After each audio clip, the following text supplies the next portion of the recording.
Anytime I talk about savings, y'all always think something happened because something always does happen that requires me to spend money due to some unforeseen circumstances. But this is not that type of video. This is a video where we're going to talk about, I haven't done a list in a while.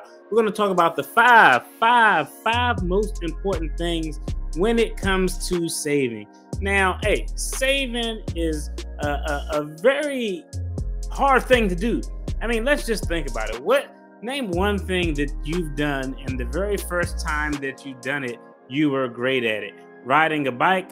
No, probably not. You probably fell and bust your, you know what, a couple of times. Ice skating, math. No matter what it is, that first time is rocky, and savings is exactly the same. I know what y'all thinking, fellas. No, that first time, I don't know about y'all, but that first time, no, I need to go back and apologize. But things get easier with time. The more you do it, they become habit. And this isn't going to be your typical video where I'm talking about, oh, you got a budget and have some extra. No, I'm just going to go over the 5 things that I found since I, stopped living paycheck to paycheck, got my finances in order, built an emergency fund that was 6 months. I'm going to talk about the 5 things that were most important. In no particular order. It's not a 5, 1, 2, 3. No, I'm not ranking them. I'm just giving y'all the 5 most important for me, and y'all put them in the order that y'all think is appropriate. Let's dive in. Let's get it.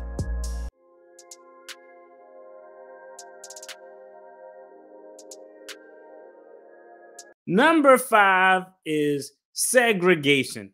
Oh, I know. Don't. YouTube is get crazy, but segregation is important when it comes to money. Segregation is important in 2 things, 2 key areas. When it comes to saving money, segregation is important.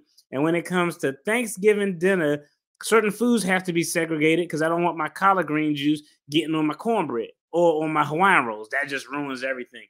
With finances and saving money, it is exactly the same thing. Whatever bank that you use as your operational account, I'm talking about when you swipe your card, the money comes out. Your primary savings account cannot be in that bank. It works best when that money is in another institution, preferably where you don't have a debit card.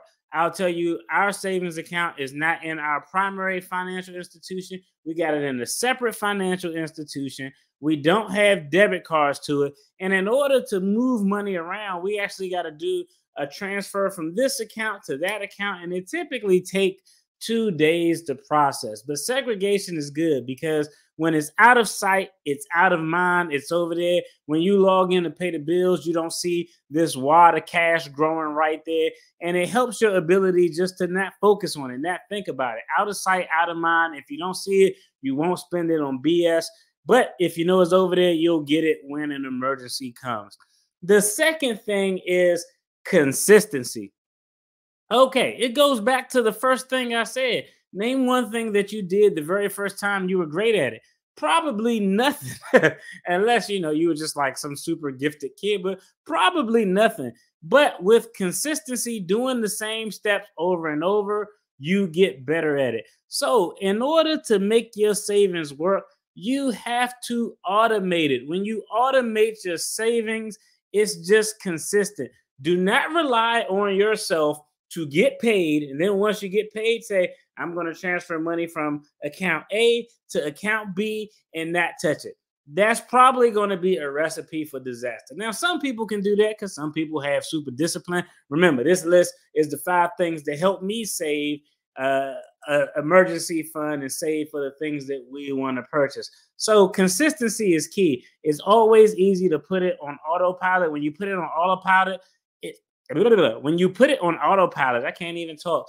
It makes it easier to save consistently.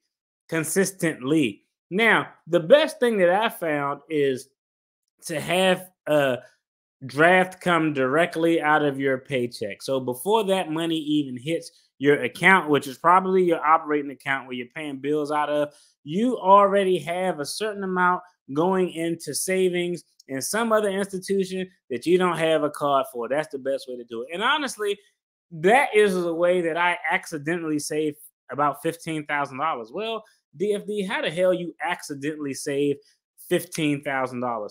Well, many, many moons ago, when I was a young attorney as a high speed public defender fighting for justice and representing clients zealously in court, I set up an allotment. This allotment was $250 per paycheck. Now, the reason I set that allotment up was because I just kind of set it aside and was like, okay, that money that's coming out, that's groceries. That's how you know it was a long ass time ago when $500 could feed multiple people a month.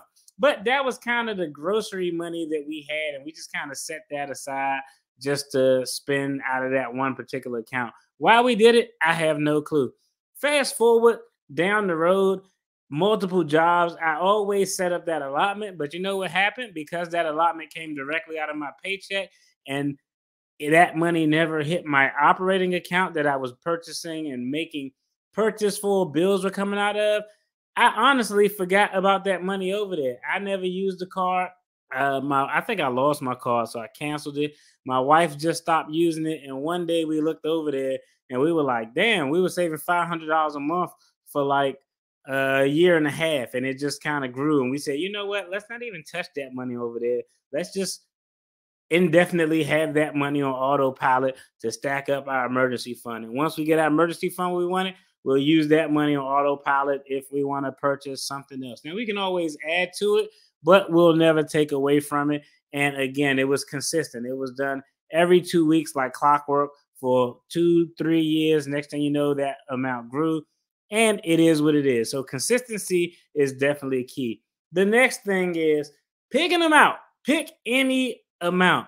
And a lot of times when we try to save money, we always think that, you know what, I'll start saving my money and get more focused once I get that raise, or once I become a step 13, or once I become a step 6, or once I get that promotion next year. Well, let's keep it a buck. A lot of times, hey, I know y'all are great employees out there, but promotions and raises, that ish is not always guaranteed. So we can't rely on when we get more to start to save money. So it's always dope to identify amount that you can't save. Again, we're not going through the basics here. So we know in order to save money, you got to have a little bit of margin. You can't be spending. But once you have that margin, identify amount that you're going to save consistently no matter what. That amount can be $50. That amount can be $100 a month. It could be $500 a month. But as long as it's a consistent amount that you set, and you just leave that amount alone. So you got the set amount, you're being consistent, it's going somewhere where you have no visibility because that emergency fund, that savings account is segregated from the money that you spend just with your monthly operating costs. Okay, now this one is very important. And I believe it's pronounced HISA. It's 2023. And if you do not have a HISA, you are wrong. Don't be like me. Don't be like this guy.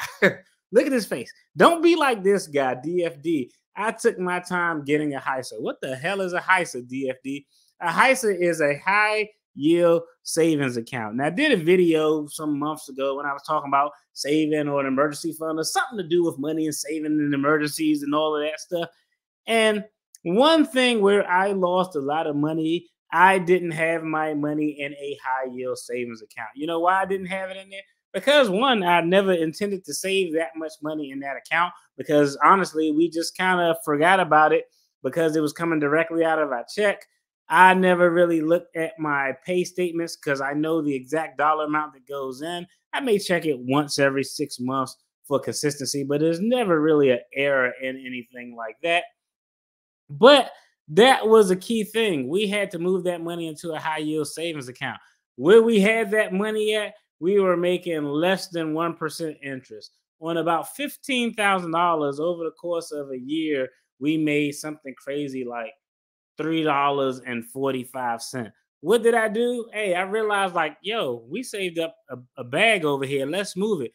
Moved it to a high yield savings account. We're getting about 4%, and we're making anywhere from $40 to $50 per month on that emergency money that's just sitting there, and we keep adding to it. So that's going to keep going up. Right now, that interest rates are going up. When interest rates go up, that's good for CDs. That's good for high yield savings account, and that is good for government bonds. So right now, you can put your money in a high yield savings account, get anywhere from 4 point some odd percent, which is a very good percentage for money that's just sitting there stacking up. So definitely make sure you get that HISA, high yield savings account. Don't be like me. Don't wait until the last minute. Okay, the last thing that we have to talk about is a mindset. And what that means is you have to make up your mind that you want to save money and build that muscle to actually learn how to save money. I talked about it in multiple videos. I've had conversations with people who are in their 70s and they essentially went their entire adult life and never saved to make a purchase of we what we define as a large amount of money. What was a large amount of money? $2,500 to $3,000. Anytime a purchase of $2,500 or more came up, without question, a lot of people finance those things. Now, I do understand, hey, when you're building up your emergency fund, you might not have it. Stuff happens. I understand completely. If something goes wrong that's going to cost me a crap load of money that I don't have, it may be a necessity to get fixed. Hot water heater, you probably need to get that fixed. Furnace, you probably need to get that fixed if winter is coming around. So I definitely understand it, but you have to change your mindset and change the way that you want to do things with money. There's a famous quote says, if you can't change your mind, you can't change anything. In order to change your situation, you have to be able to change your mind and say that I want to do something different. I'm tired of living paycheck to paycheck. I'm tired of a $300 repair causing a stressful event in the house and I'm uptight and can't figure it out. I'm tired of that because it's crazy. It's a terrible way to live. It provides no peace of mind. When you start to let your emergency fund grow, you'll see peace of mind. And here's the dope thing. When you look at all of these 5 things that we named, all of these 5 things that went over, that they all interplay together. But once you save, and for a lot of people, that magic number is going to be different. But once you save, for me, it was $5,000. Once I saved my first $5,000, I remember I was probably maybe like 23, 24. But when I say that first $5,000, I remember looking saying, damn, I can save that money. When I got about $3,000 saved up, I can remember like getting excited every time my savings account crossed a new threshold. And that's going to be something that you'll develop as you get better at saving, as you become more consistent, as you set that fixed amount that you're going to invest consistently. So those are the 5 things for me, not for you, but those are the 5 things for me that were the most important in wrapping my mind and more importantly, wrapping my behavior around saving money. Uh, hey, this honorable mention. This might be number 1 if you got a spouse or a significant other is making sure y'all on the same page, because I can't fathom or imagine, but it's hard as hell if you want to save money and the other person wants to go to the casino all the time. God bless you. God bless you if you're going through that. Y'all got to sit down and have a conversation. There's a such thing as financial therapy. And if you're in a crazy situation, hey, it's not wrong to sit down and talk to somebody, a financial advisor, to kind of give y'all some guidance, break down a plan, come up with some strategy. Because a lot of times we can't do it on our own. We say, oh man, I want to change my mind, but I don't learn how to do the behavior. I never learned how to be consistent. So I need somebody to help me along this journey. So reach out and get help. Read a book, check out a YouTube video. If you can afford it, reach out to a financial advisor who you trust, a professional, to help guide you on your road on the right path so you can stack up that money. If you like this video, you'll definitely enjoy the video on the screen. It's more content related to finances and attorney reactions.